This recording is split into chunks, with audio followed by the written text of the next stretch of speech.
Welcome back to Sunday Night Storytime. Today we have high school principal Miss Ramsey joining us today. Hello. What book will you be reading? So I brought Andrew's Loose Tooth.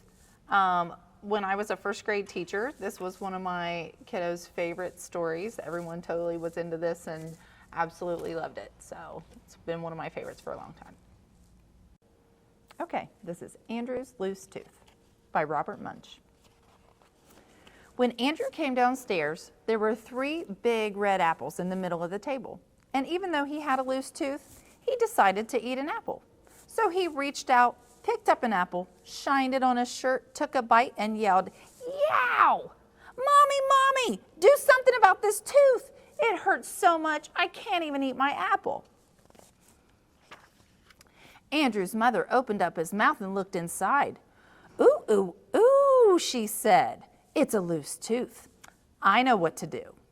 She took a hold of the tooth with both hands and pulled as hard as she could, but the tooth did not come out. "Oh, Andrew," she said, "I just can't get that tooth out.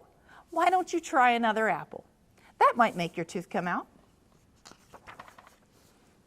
So Andrew reached out, picked up an apple, shined it on his shirt, took a bite, and yelled, "Yow! Daddy, Daddy, do something about this tooth. It hurts so much I can't even eat my apple." So Andrew's father opened up his mouth and looked inside. "Ooh, ooh, ooh," he said. "It's a loose tooth. I know what to do." He got a big pair of pliers and took hold of Andrew's tooth. Then he put his foot on Andrew's nose and he pulled as hard as he could, but the tooth did not come out. "Oh, Andrew," he said, "this tooth is stuck. Why don't you try another apple? That will make your tooth come out." So Andrew reached out, picked up an apple, shined it on his shirt, took a bite, and yelled, "Yow! Mommy, Daddy, do something about this tooth. It hurts so much I can't even eat my apple." So they called the dentist. The dentist came in a shiny black car. He opened up Andrew's mouth, looked inside, and said, "Ooh, ooh, ooh, it's a loose tooth. I know what to do." He got a big long rope and he tied one end to Andrew's tooth. Andrew said, "I know what you're going to do. I know what you're going to do. You're going to tie the end of that rope to the door and you're going to slam the door." "No," said the dentist. "I'm going to tie it to my car."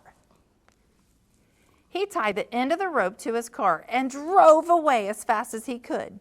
When he got to the end of the rope, his whole car fell apart.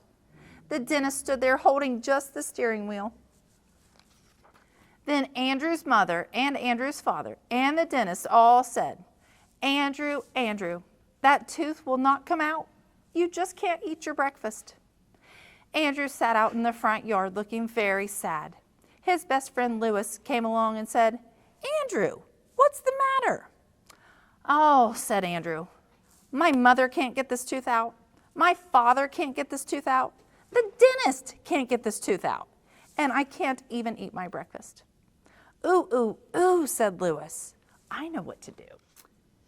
Lewis went into Andrew's house and called the tooth fairy on the phone. The tooth fairy roared up right away on a very large motorcycle. Andrew looked at the tooth fairy and said, "If you think you're going to use that motorcycle to pull out my tooth, you are nuts." "What do you think I am?" said the tooth fairy. "A dentist?" She pulled Andrew's tooth with one hand, and the tooth did not come out. She pulled Andrew's tooth with 2 hands, and the tooth did not come out. She got a very large hammer off her motorcycle and clanged Andrew's loose tooth. The hammer broke in 2 pieces, and the tooth still did not come out. "Incredible," said the tooth fairy. "This is the first tooth ever that I can't pull out. I guess you just can't eat your breakfast." "Hold it," said Lewis. "I have an idea." Lewis went into Andrew's house and got a pepper shaker. He pushed back Andrew's head and sprinkled pepper up Andrew's nose.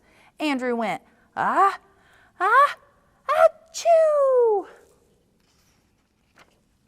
and sneezed that tooth all the way across town.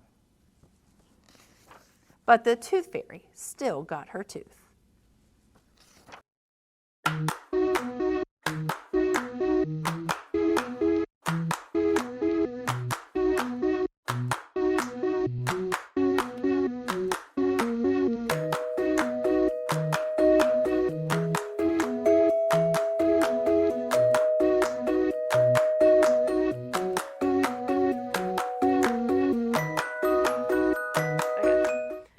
Thank you so much for reading for us today. No problem. Thank you for having me. And that is another episode of Sunday Night Storytime.